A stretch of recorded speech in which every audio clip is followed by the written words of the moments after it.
సర్వశిక్ష అభియాన్ టీచర్లు అలుపెరుగని పోరాటం చేస్తున్నారు. మలి సర్కారు మమ్మల్ని రెగ్యులరైజేషన్ చేసేదాకా ఊకునేదే లేదని ఊర్లు, నగరాలు, పల్లెలు, పట్టణాలని ఓర్పాటు లేకుండా తెలంగాణలో ఉన్న అన్ని జిల్లాల ధర్నాలు, రాస్తారోకోలు, నిరసనలు చేస్తున్నారు. ఆదిలాబాద్ జిల్లాల టీచర్ల నిరసన చూడండి ఎట్లున్నదో.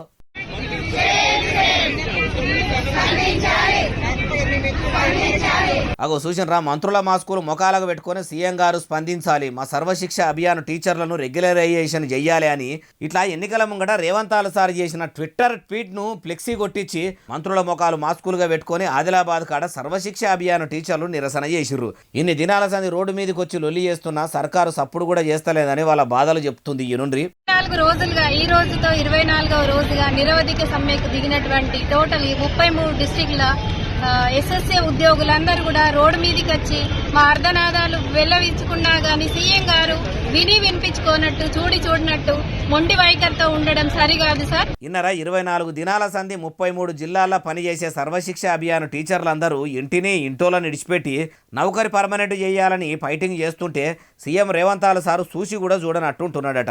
మాది ప్రజాప్రభుత్వం అని చెప్పుకునే షెయి సర్కారు ఇట్లా మా బాధలు పట్టించుకోకపోవడు కరెక్ట్ కాదా అనుకొచ్చిర్రు.